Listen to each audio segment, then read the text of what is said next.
Well, first of all, I want to say I'm sorry to all the fans of the Garden, fans who are watching. Never want to be a troublemaker in life, and it was just a bad scene. I'm 4 rows from this guy, so I'm going to walk in a place and just start hollering out, James Dolan, James Dolan. I mean, that's embarrassing, man. I did not do none of that. I didn't know the man was sitting in front of me at first until they walked over there.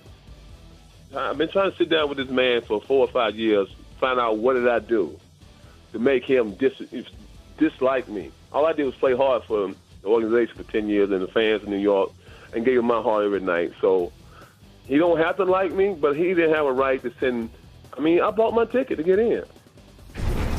Following his arrest last night at Madison Square Garden, Charles Oakley referencing Knicks owner James Dolan. Today, the Knicks organization offering a second statement regarding last night's incident, saying, quote, there are dozens of security, staff employees, and NYPD that witnessed his abusive behavior. It started when he entered the building and continued until he was arrested and left the building. Every single statement we have received is consistent in describing his actions. Everything he said since the incident is pure fiction. And then, because there aren't enough layers to this Knicks drama already, 2 hours ago, Phil Jackson fired off this vague tweet in an apparent attempt to clarify something.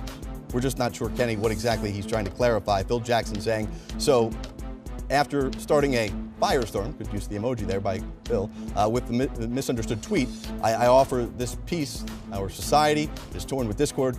I'm against it. Let it be. Game time with Kenny Smith, Jared Greenberg, taking you up to the top of the hour. At that time, TNT takes over with a doubleheader. It's Cleveland and OKC. In moments, a status update on the Cavs' big three. What's going on in New York? Very interesting. You know, unfortunate, first of all. Charles Oakley has been a great player for the New York Knicks. He has left his blood, sweat, and tears on the floor. And there has been incidents with him on and off the court, but doesn't mean that he is a aggressive guy every time you see him. So there's a reason why there was, I guess, 7 or 8 security guards there prior to that. And that's the biggest question, because there are cameras everywhere in Madison Square Garden. Mm-hmm. So if he had belligerent behavior prior to this, just like we're getting this, it would be everywhere. They would have people saying, here he is screaming at Dolan.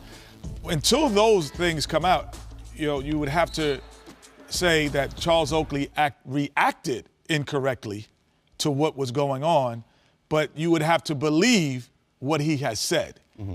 Until you can produce something differently, because there are cameras everywhere in Madison Square Garden. That game was like 4.5 minutes, 5 minutes in. You would see him berating the owner or berating anyone as he walks in the building. That's hard for me to believe, that part.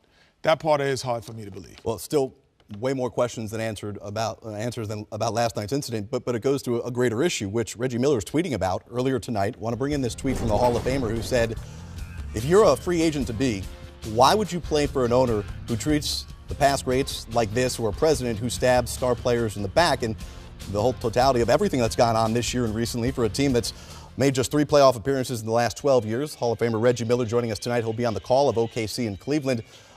Reggie, so what do you think the answer would be? Is this a real problem in the future for the Knicks to acquire talent? I think going forward, it certainly will be. I mean, you know, Kenny mentioned this. Charles Oakley he's not liked in the New York Knicks organization. He is beloved. And, you know, Kenny can attest to this because he and I came in the same draft in 1987. I've known Charles Oakley for over 25 years. And was he a hard worker? Was he a guy that gave everything that he possibly could out of his body when he was on the floor? Yes. Did he cross the line at times? Yes. But that's why Chicago, New Yorkers, Toronto, that's why they loved him, because he left it all on the floor. So for your owner to have whatever relationship or you don't have with Charles Oakley is a little befuddling to me. This is the 70th anniversary of the Knicks, and they're bringing back all these great players. And for Charles Oakley to kind of get the Heisman from the man in charge, it's a little head-scratching, because all he did was sweat, blood, and tears for you, and he just wants to be a part of it. And if You want me to believe that he was being belligerent and out of control, and I agree with Kenny. Everywhere you walk in these great, beautiful arenas, and Madison Square Garden is no different, there, as soon as you walk in here, you're under 24/7 surveillance. So until they produce to me that he was being off his rocker and belligerent and cussing out James Dolan, I'm not going to roll with that. What I think happened is that he went there on his own accord, hoping for an olive branch from James Dolan so they could talk at a later date. I think that's what he was hoping. When Dolan saw him and turned around, and next thing he knows, he's got 6 or 7 guys around him.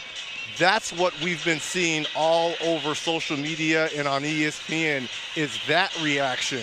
So until they give me another type of video that shows Charles Oakley was out of character and fans were uncomfortable, it's hard for me to roll with that. And Kenny, this guy was suited down. He wasn't in Timberlands and baggy shorts. He wasn't in. He was suited down. Well, I'll tell you what. He was looking to take off his $30,000 watch. Is this a guy that's coming to get into a scrap? Well, there's 2 incidents. I agree with you 100%. But even I will get messy even in my dress codes too sometime. But I will say this: the one thing that was very noticeable to me about the video, Reg, was one, I think that was John McEnroe sitting next to him. Yeah. So John McEnroe. So McEnroe will know. Johnny Mac. Yeah, he will know everything that was said and was not said. That's the first part. The second thing is when he pushed one of the officers or people off of him, he actually hit a person on the side and had enough cognizance to look back and go, my bad, I didn't mean to hit you. And then, see, he's talking to the person, I'm sorry, earlier. So to me, with that type of energy, it was difficult. Yes, did he act incorrectly after the fact? Did he fall for the bait? Yes, he did. He fell for the bait because they sent them over there because if Charles Oakley, and I'm probably going to say this later, Reg, if he walks into your arena, if Reggie Miller walks into in Indianapolis, if they have a problem with you, they're going to send a PR guy over and say, hey, can I talk to you in the back? I need to talk to you privately in the back. And you, as a superstar Reggie Miller or Charles Oakley, a beloved Nick, will walk to the back to hear what you have to say. Now, then it might lead to getting out, but you're never going to embarrass that person right there. Unless you wanted to do that. Does this speak to larger issues? And let me just say this. You're 100% right. Kenny, you should never put your hands on another person, law enforcement, anyone. To me, he crossed the line there. If he just would have left on his own accord with everyone chanting Oakley, then that would have been a different story. He would have been even more of the hero today. So he's in the wrong, but on the flip side, I can see it because this is a guy that, again, is so loved in New York, and the security guards that are coming up to him were the security guards when he was playing there in the Garden. He's like, what are you coming up to me for? I know you, Charlie. Why are you coming up to me? And that's what makes it so comical at times. But the one thing, Reg, and this is, obviously you probably would have handled it differently, but how upset would you be if you walked into Indiana and then the PR guy and 2 security guards say, Reggie, you got to get out of here? I would be, and I talked to some of my friends about this. This is almost like the Simon family who owns the Pacers telling my Davis boys that they were no longer welcome in Bankers Life Fieldhouse. I would have blown my lid. I would have gone crazy. That's why I want to hear from Patrick Ewing. I know John Starks, and I know Larry Johnson, they work for the organization, but there's former Knicks that need to come out because this is not right, because Charles Oakley is one of their own. And that's what Reggie, he has been very critical. I don't care. I understand. Everyone, I know he's been critical of the Knicks, and Charles never has held his tongue. I get that. But it cannot be this divide between one of the former greats and your owner, James Dolan. Something has to happen where there's a bridge where those two guys can come together and I agree work with together. your tweet, Reg. I think that this really sends a message Yes, we could understand we could see the perspective of how Charles Oakley was wrong. But we cannot see the perspective of how it escalated to that. No one who has been a player for a long tenure at any venue can understand how it got to that point. We can understand the perspective that he is wrong, but we cannot understand the perspective of how it got there and how you allowed it. Because to me, your first job in that thing is diffuse any situation which did not look like it was going over there to be diffused.